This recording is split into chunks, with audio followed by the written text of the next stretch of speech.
I'll hold it while you do it. That's what she said. All right, everybody. We'll flip the camera on. Thank you so much for tuning in the We'll Fix It team. That's Matt. Everybody knows my buddy Matt. He is a good guy. Going to be doing a little bit of filming for us, so if I can flip the camera around. Here we go. There's Matt. Yeah. All right. So today we're going to be working on a 1995 Toyota truck. This is a four-wheel drive Toyota pickup. It has non-ABS brakes. The customer brought it in because it has a problem with the clutch pedal.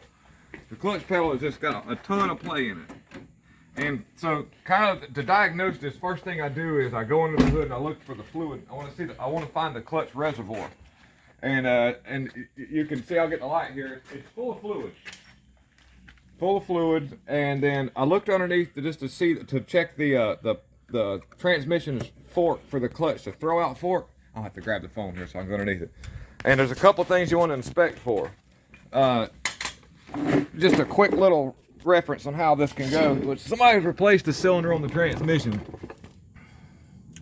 There it is right there. I get the light on it. You want to look for this fork to be bent back. I can tell it's in its stock position because I can look at the boot of the cylinder on the transmission and see that this, if this rubber, if this rubber was folded back, I don't like to take this out because it's hard to get back in, or if these little ribs were fully extended, then this throw-out fork would be bent back and causing the pedal to lose all adjustment because it's going this way. So I quickly went back underneath the vehicle, or back inside of it, and just gave a quick look. And let me jump up here. This is what I do believe to be the culprit. It's not leaking. There's no air in it. Let me get this back here. Now, I've got to check this bracket.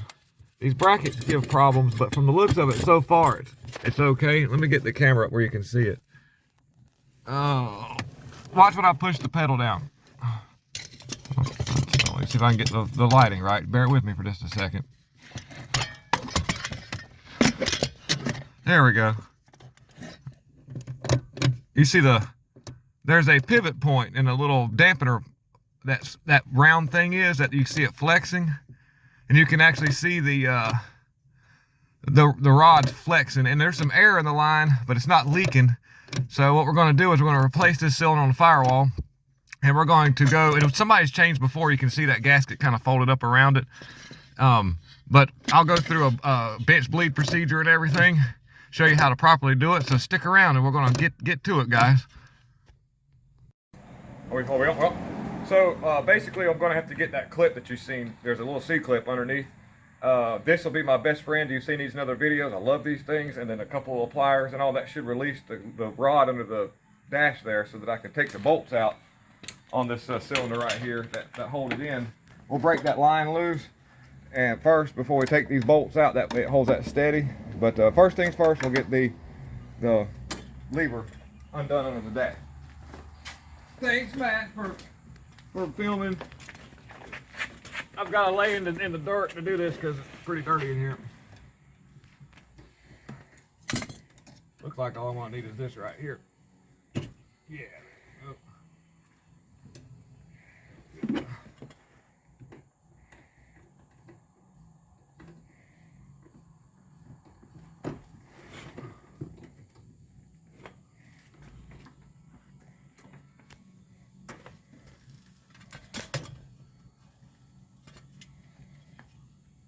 Looks like the bracket's still intact, thank goodness, I think.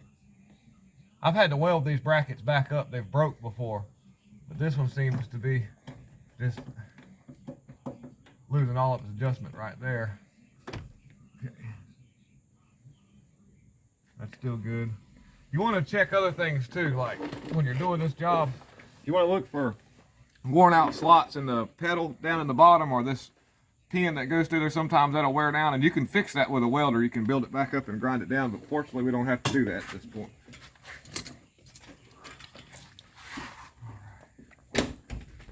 Please forgive me for having my they call them bedroom eyes. Matt and I were up late last night. We didn't go to bed till what? I went to bed at like 2. Matt tossed. I heard you fall out of the bed. I was a boom. I think that's what happened. I don't know. But anyhow, so now I'm gonna get this here. By the way, if you're not accustomed to this, the person helping us record or film today is Matt from Matt in Exile, who has a wonderful YouTube channel. He's a great friend of mine. He's came from West Virginia to visit, and so he's helping today, or somewhat.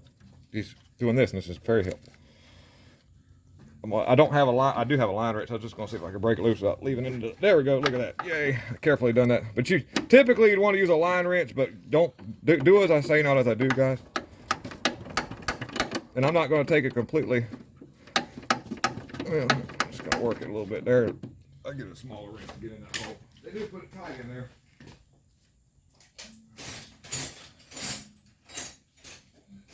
Yeah. Well, I better turn off the. Let's see. Keep the coffee here. Oh no.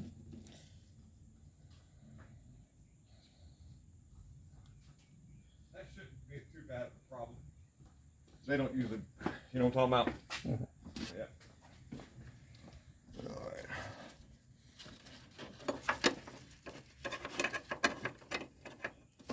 A little tricky in here.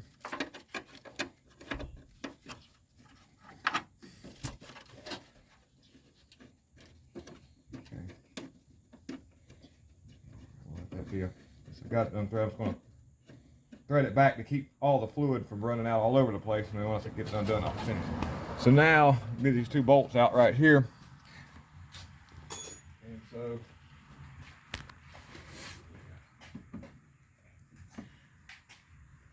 maybe this will get in there.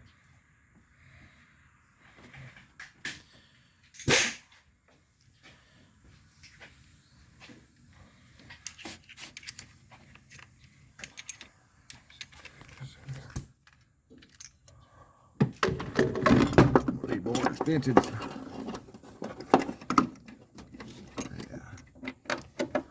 Get that right there.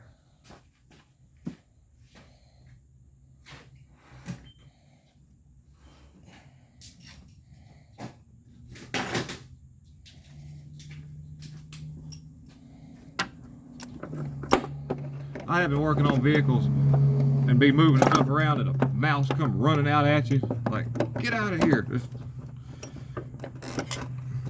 This is, luckily that hasn't happened here.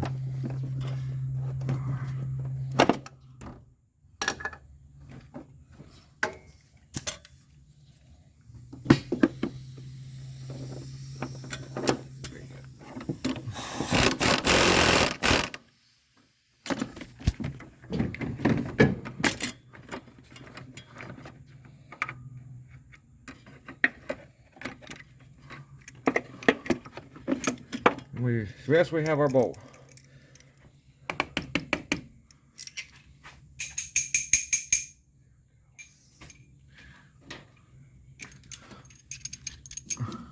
Somebody's already done me the favor of losing the little lock washer that would normally been there original. Thanks, guys. I'm gonna jump over right here. Transition to this spot.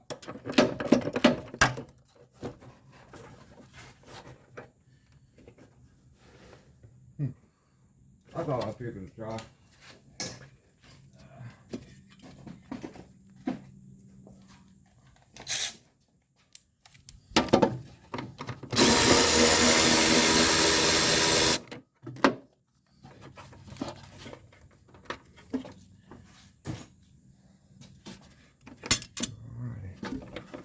Alrighty. Undo our line right here.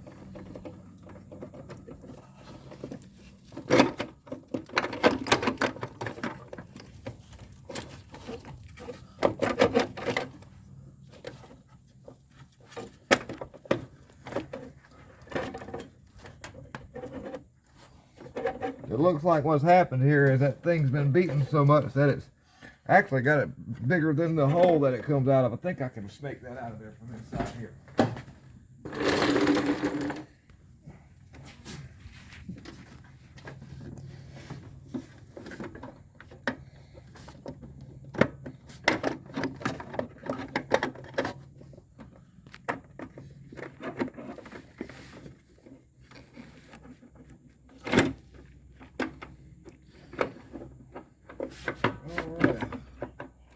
I've got a plan for this right here. What we'll have to do is I'll have to just unscrew that piece there. That usually slips through the hole. Of course, what happened is this thing's been flexing and moving so much that it has got the part of it surrounded a little bit, kind of swole up there. That's okay. Let's see if I can get behind it.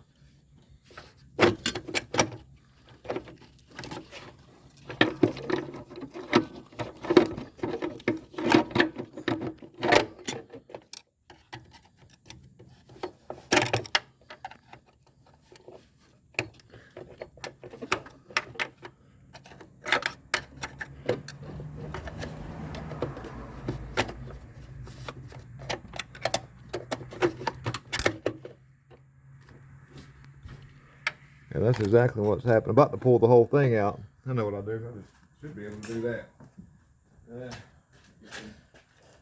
Here.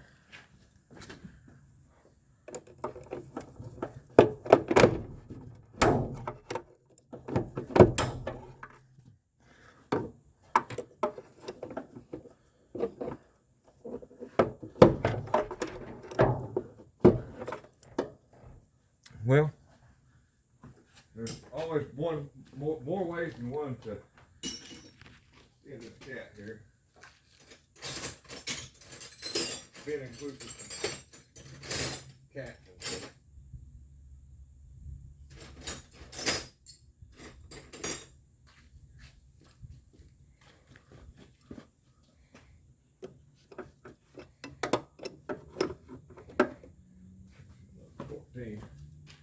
That'll be the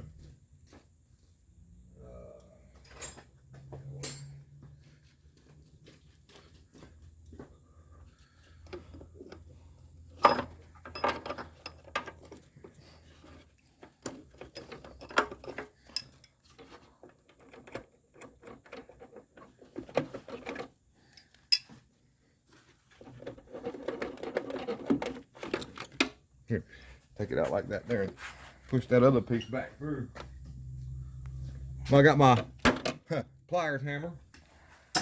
Alrighty. So what we'll do is I'll get everything set up into the vise so I can bench bleed the new cylinder to put on there, and we'll be right back. You can hit stop.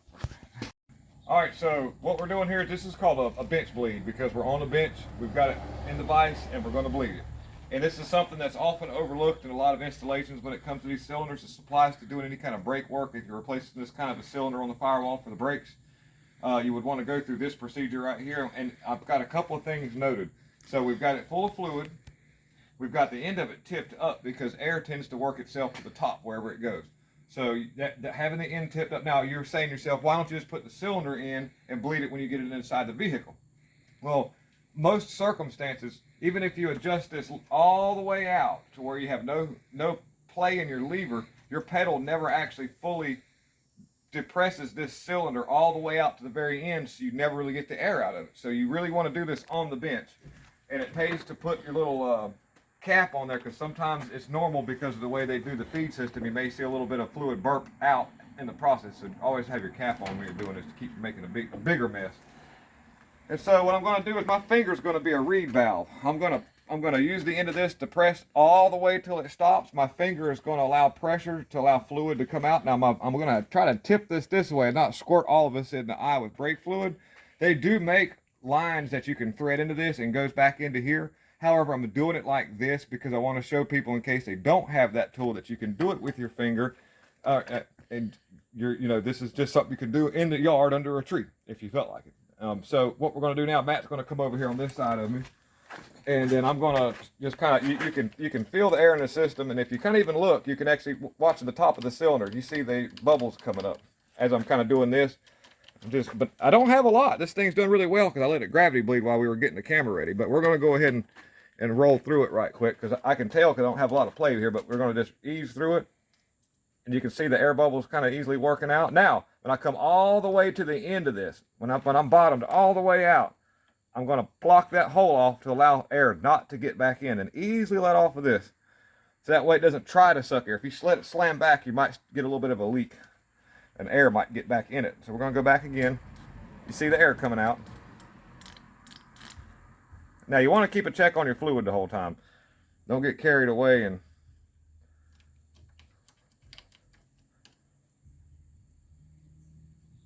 we're starting to get straight fluid now.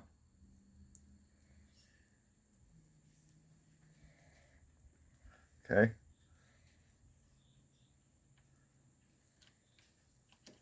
I'll do it one more time.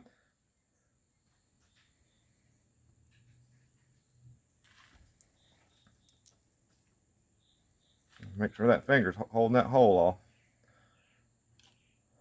All right, now you can see I don't have any movement there. That's straight fluid hooked up.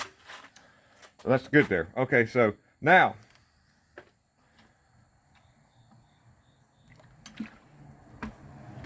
being that I'm doing this on camera, I don't get all my ducks in a row, but I've got some of these right here already. And hell, you don't have to do this, but I'm going to do this because I don't want to get fluid on the fender, but I'm going to put my little block off right here.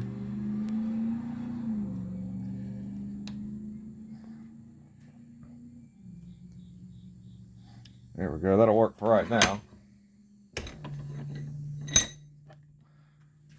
Keeping that in. Then we'll transition back into here. I'm going to go back in here. Which, as you can see, that part slid right in. That other part was swollen out because of the fact that it had just been flexed and beat on from where the pedal was well alignment. So we'll get that out of the way there. And I always like to start my line before I put the bolts in this cylinder because it allows freedom of movement, so you can kind of get your line started like you want.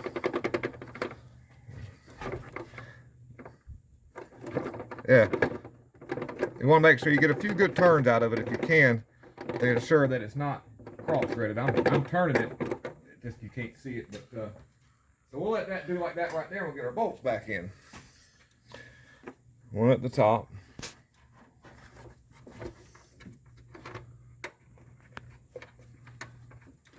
She wants a man with a mechanic hand.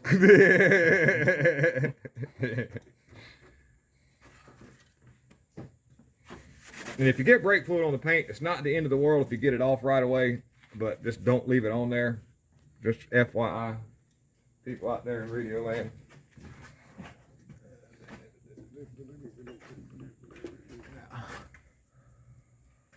This is the tricky one, guys. Here we go.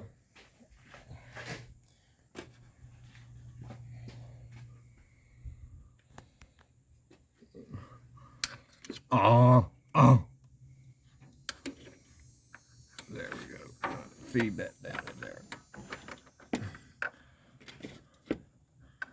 All right, I'm gonna have to. Oh, I'm sorry. I'm gonna have to jump around over here and get my hand on it right there and hold that.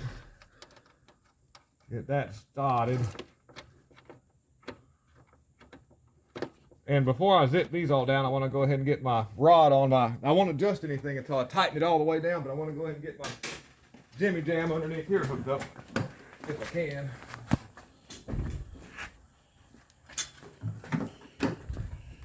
All right.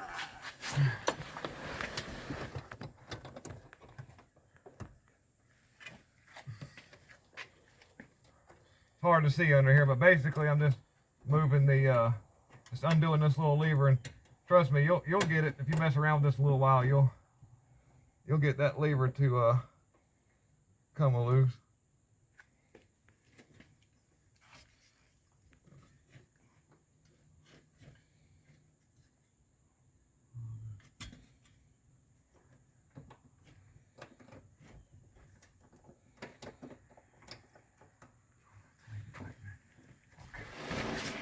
All right, we got that. Then I'll go ahead and tighten down here. I had to leave that loose because it was moving too much. It was going to throw my. We'll get it back on in a second. I'm going to have to snug this up just a little bit more. Get this line. Sometimes things don't go exactly like I want to. Tighten this down.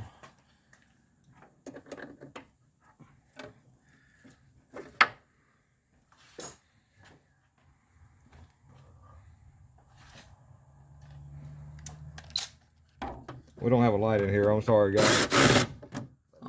that right there. I'm gonna go back under here and then I'll.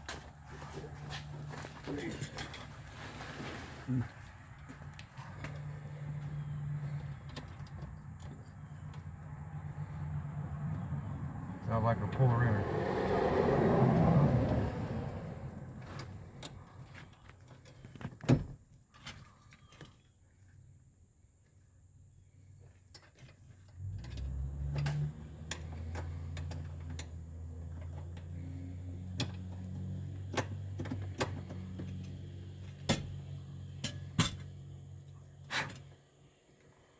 Clip goes in. Let me get my. I gotta adjust it out a little bit. Just a little bit.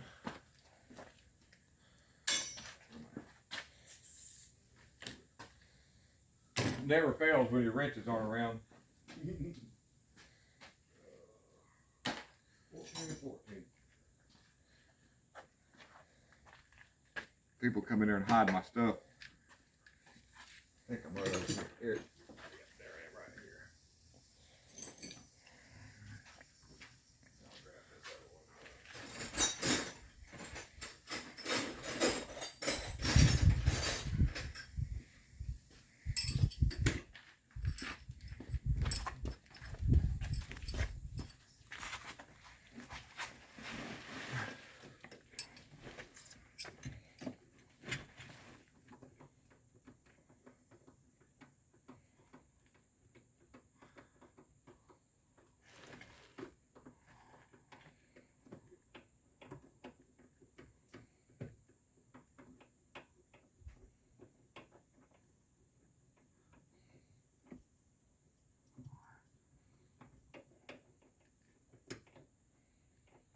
That's pretty close right there. Now I'll go ahead and tighten down that other bolt, and then I'll finish the adjustment out and we'll see what kind of pedal we have. Sometimes I still have to bleed out down there at the transmission, but we'll cross that bridge when we get there.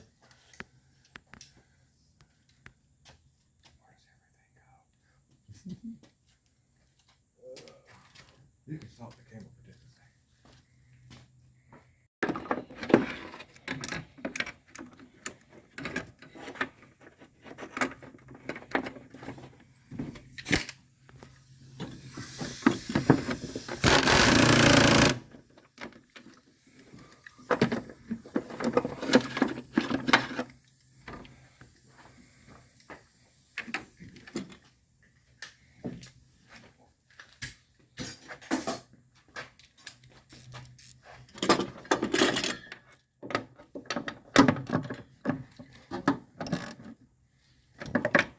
Alright, so we still got fluid in it.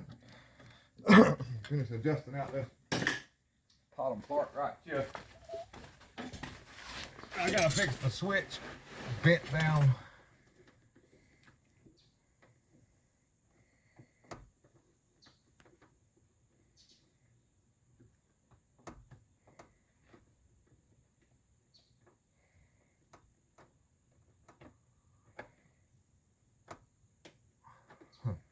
Well, the firewall must be pushed out a little bit because to get the adjustment all the way out, I'm going fully extended on this. So this is an old truck and I run into stuff like this. And so what I'll have to do is do a little bit of an adjustment on this. You can stop the camera for a second. Oh, we got it. Okay, so I did a little finagling. So the firewall on this truck has slowly been kind of pushed out. And I just had to find the best place in the adjustment of the clutch to have a decent pedal without spending hours and hours and hours of pulling all the stuff loose under the hood to take my porta power and push the firewall back. Eventually that'll have to be done, but this is a hunting truck the guy uses just on the weekends. And it's a very functional clutch. And by the way, I haven't bled anything down there in the cylinder on the transmission yet. I will. I'll get at the end of the video. Matt will be will pump. He'll pump it a couple times, and I'll dump down there and just give it a little, make sure there's no air in it. But we've got a good pedal just from the vent bleed. Watch right here, guys.